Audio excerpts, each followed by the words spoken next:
अस्सलाम वालेकुम, welcome to day 2। आज के इस लेक्चर में हम the basics of English grammar पढ़ लेंगे, क्योंकि अंग्रेजी ग्रामर सीखने और समझने के लिए लाजमी है कि हमें उसकी बुनियादी अनासर के बारे में इल्म हो। फिर आगे जितने भी टॉपिक्स हम ग्रामेटिकल टॉपिक्स पढ़ लेंगे उन सब में हमारे लिए उनको समझने में हमारे लिए आसानी होगी।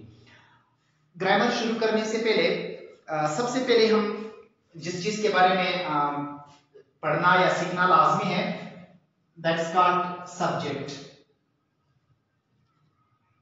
फाइल, काम करने वाला, subject.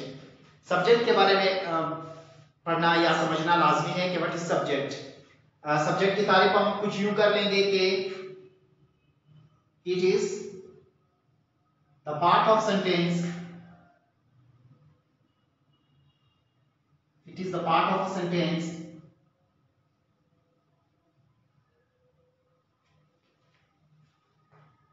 which names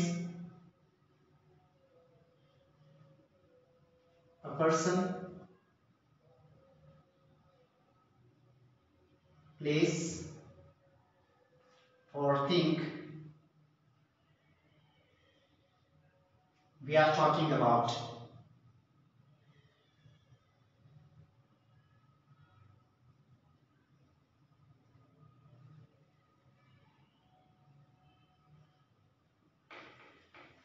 It is the part of a sentence which names a person, place or thing we are talking about. ये किसी जुमले का वो हिस्सा है जो उस शख्स, जगह या चीज को मौसूम करता है जिसके बारे में हम बात करते हैं। फर्ज करें अगर हम किसी इंसान के बारे में बात करते हैं, जैसा कि असलम इज अ स्टूडेंट, सो हम असलम के बारे में बात कर रहे हैं कि Aslam is a student, Aslam एक तालिब इल्म है। या किसी जगह के बारे में बात करते हैं, फॉर एग्जांपल अगर हम कहें कि Job is a city of love, peace and harmony. अब जोब के बारे में बात कर रहे हैं तो इसलिए Job is called as a subject. या अगर हम किसी चीज के बारे में बात करते हैं, जिस तरह कि अगर मैं कहूं कि English is an international language, here I am talking about English, या मैं इंग्लिश के बारे में बात कर रहा हूं। या किसी भी चीज के बारे में आप बात करते हैं कि जिस तरह के this car is beautiful, so this car के बारे में बात करते हैं, दैट्स कॉल्ड द सब्जेक्ट। किसी भी शख्स, जगह या चीज को मौसूम करने वाला जुमले का वो हिस्सा जिसके बारे में बात करते हैं वो हमारे पास सब्जेक्ट होता है। और इसके साथ साथ हम कुछ यूं भी कह सकते हैं कि it usually comes first, it usually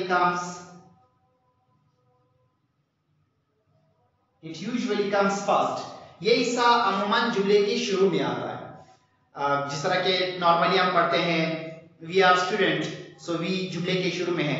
कभी कभार ये जुमले के एंड में भी आ सकता है। फॉर एग्जांपल अगर मैं कहूं कि एक जुमला कहूं कि English is spoken all over the world says the teacher. अब अंग्रेजी पूरी दुनिया में बोली जाती है, उस्ताद कहता है। या इस तरह भी कह सकते हो the teacher says English is spoken all over the world. तो टीचर को आप शुरू में भी इस्तेमाल कर सकते हो, एंड में भी इस्तेमाल कर सकते हो, but it usually comes first. अमूमन ये जुमले के शुरू में आता है। और शॉर्टली आप इस तरह भी कह सकते हो कि the worker is called subject, the worker is called subject. काम करने वाले को फाइल कहा जाता है। It is also very common among the people, ये भी बहुत आम है कि the worker is called subject, काम करने वाले को फाइल कहा जाता है। या सब्जेक्ट जुमले का वो हिस्सा है जो उस शख्स, जगह या चीज को मौसूम करता है जिसके बारे में हम बात करते हैं, और यह अमूमन जुमले के शुरू में आ जाता है।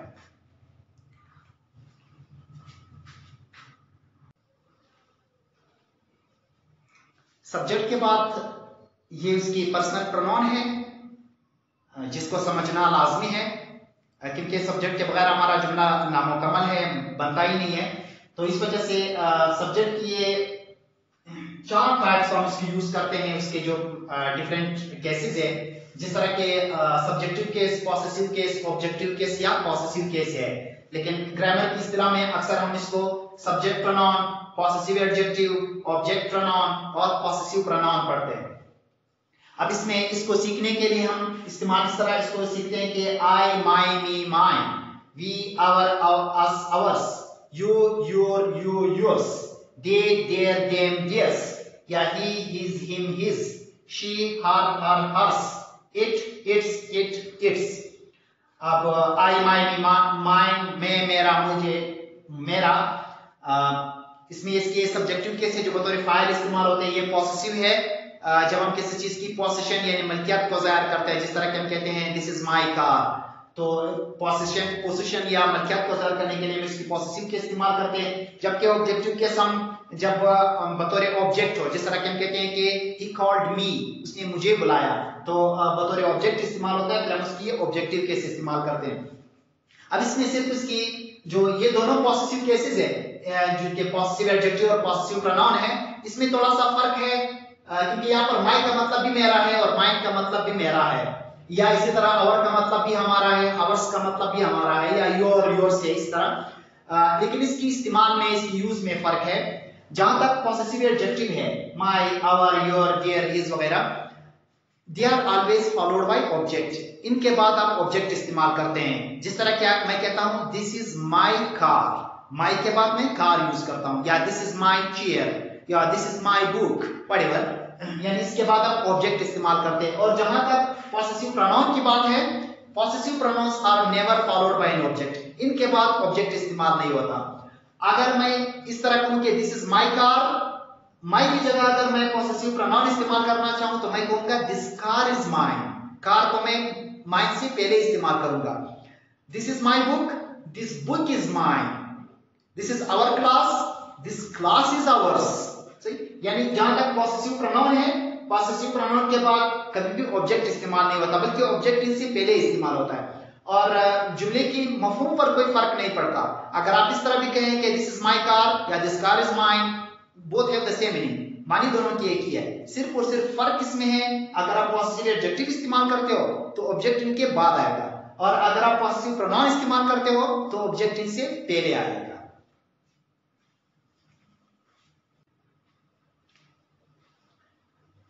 सब्जेक्ट के बाद है ऑब्जेक्ट। मफूल, मफूल क्या है कि the affected person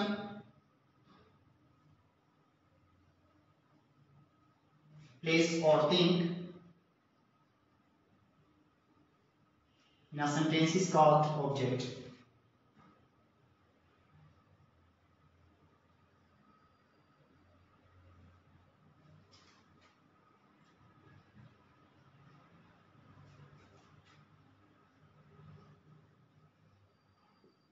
The affected person place or thing in a sentence is called object.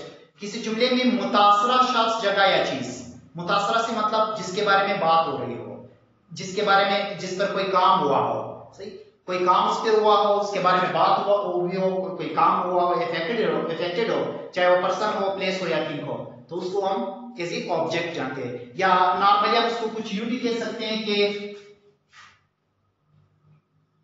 on which the work is being done is called object.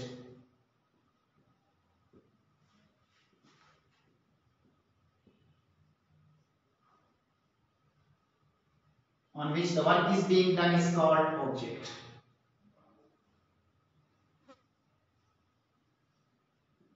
जिस पर काम किया जाए उसे मफूल कहा जाता है। On which the work is being done is called object. जिस पर काम किया जाए उसे मफूल कहा जाता है। अब we have two types of object. Object के हमारे पास दो किस्में हैं, दो तरह के ऑब्जेक्ट हमारे पास है, direct object, indirect object.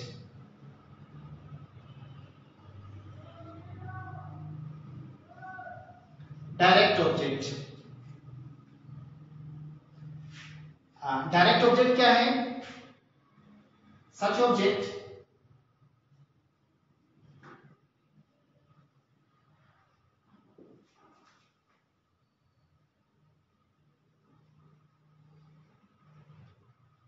such object denotes a thing or place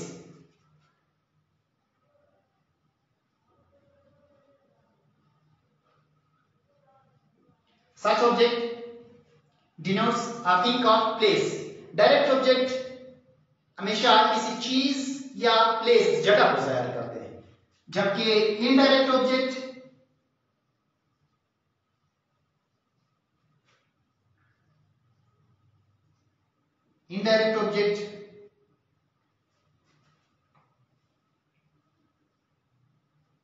it is an object which denotes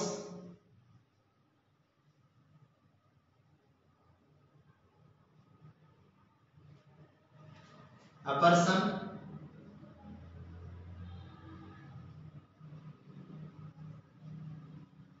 to whom something is given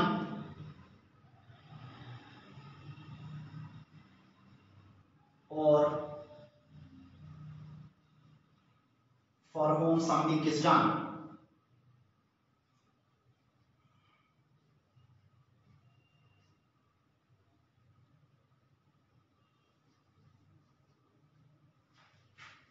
It is an object which denotes a person to whom something is given or for whom something is done.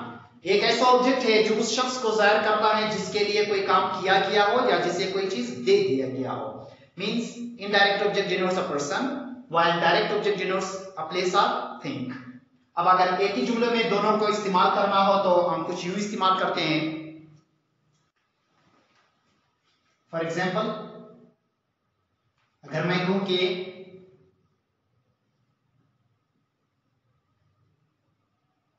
I gave him a book. I gave him a book. मैंने उसे किताब दिया. So him is also object while book is also object. Him shows a person, शख्स को जाहिर करता है, which is called indirect object, while book which shows a thing which is called direct object. अब डायरेक्ट और indirect object के इस्तेमाल में थोड़ा सा फर्क है. अगर आप इनडायरेक्ट ऑब्जेक्ट जो शख्स को जाहिर करता है इसको अगर आप पहले इस्तेमाल करें और डायरेक्ट ऑब्जेक्ट को बाद में इस्तेमाल करें, so you need not any preposition in between. तो आपको इनके दरमियान या इससे पहले कोई प्रीपोजिशन इस्तेमाल करने की जरूरत नहीं है. अब अगर मैं बुक को पहले इस्तेमाल करूं, अगर मैं बुक पहले इस्तेमाल करूं कि I gave a book to him, right? I gave a book to him. अगर आप इनडायरेक्ट ऑब्जेक्ट जो शख्स को जाहिर करता है इसको पहले इस्तेमाल करें, so the usage of preposition is omitted. Preposition का इस्तेमाल खत्म किया जाता है. और अगर आप डायरेक्ट ऑब्जेक्ट जो चीज या जगह को जाहिर करते हैं इसको पहले इस्तेमाल करें तो you need a preposition to be used before indirect object. Indirect object से पहले कोई प्रीपोजिशन इस्तेमाल फिर लाजमी है. वैसे मीनिंग पे कोई फर्क नहीं पड़ता. Both have the same meaning. I asked the teacher question or I asked a question from the teacher. See, he asked me my name, yeah, he asked my name from me. See, so आगे कर लो या पीछे, सिर्फ और सिर्फ preposition का फर्क है, बाकी इसमें कोई फर्क नहीं पड़ता. और इसका लास्ट आज के लेक्चर का वर्ब है फेल, जिसको हम कहते हैं काम. ये सिंपली हम कह सकते हैं कि any action is called, any action is called verb. किसी भी अमल को फेल कहा जाता है. any action which whether that is done by person, machine, whatever, कोई भी अमल हो, किसी भी अमल के लिए हम वर्ब इस्तेमाल करते हैं. और इसका पहचान उर्दू में हर वो चीज जो अमल को जाहिर करता है और उसके आखिर में ना आ जाए तो वो वर्ब को जाहिर करता है. जिस तरह के हम कहते हैं उठना, बैठना, आना, जाना, पढ़ना, सीखना, सिखाना, बोलना, गाना, whatever, ना जिसके आखिर में आ जाता है तो ये ऑलरेडी वर्ब है. ये बतौर मेन वर्ब हम इसको इस्तेमाल करते हैं, ये वर्ब है. तो आज का लेक्चर इसी जगह पर खत्म होता है. नेक्स्ट लेक्चर में इंशाल्लाह हम ग्रामर शुरू करा लेते हैं, मतलब जो सिंपल सेंटेंसेस है जिसको हम जीरो ग्रुप कहते हैं वहां से हम शुरू करा लेंगे. तब तक अपना ख्याल रखिएगा. अल्लाह हाफिज. Good bye.